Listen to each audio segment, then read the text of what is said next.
Guys, अब हम लोग एग्जाम कर दे के आए गए हैं। तो उससे मेरा क्या फायदा, मुझे क्या मिल रहा है, मुझे क्या दे रहा है। तू करेगा लड़कीबाजी, तू करेगा लड़कीबाजी, तू करेगा लड़कीबाजी। अभी रुक, अभी बताता हूं तेरे को, रुक जा। अंकल मुझे लाल रंग की कच्छी पहननी है।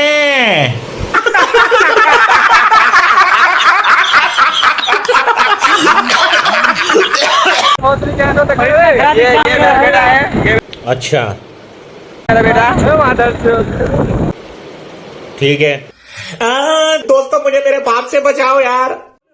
ये तस्लीम का बेटा साला मादर चोद लिख लिया, हमको नहीं लिखने दिया मादर चोद।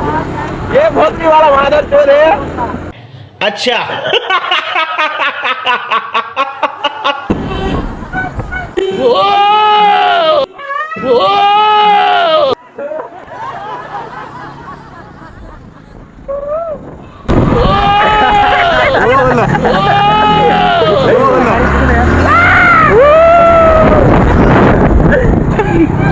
अब लड़कियों भगा देता हूँ, लड़कियों को कोई वैल्यू नहीं है लड़कियों की मेरे सामने। मैं अपने पास नजदीक खड़ा भी नहीं होने देता लड़कियों को।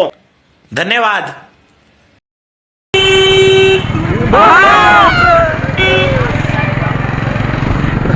रिएक्ट का घास ले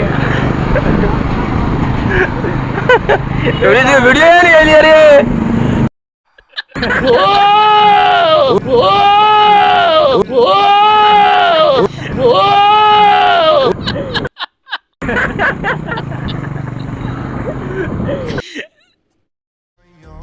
ये सारे लोग इसमें मजे कर रहे हैं। ये सारे लोग कितने मजे कर रहे हैं। ਕੋਈ ਸਾਡੇ ਵਾਂਗ ਕਰੂਗਾ ਤਾਂ ਪਤਾ ਲੱਗੂਗਾ ਦਿਲ ਨਾਲ ਲਾਰੇ ਨੀ ਤੂੰ ਲਾਉਣ ਵਾਲੀ ਏ ਦਿਲ ਤੇਰਾ ਜਦੋਂ ਟੁੱਟੂਗਾ ਤਾਂ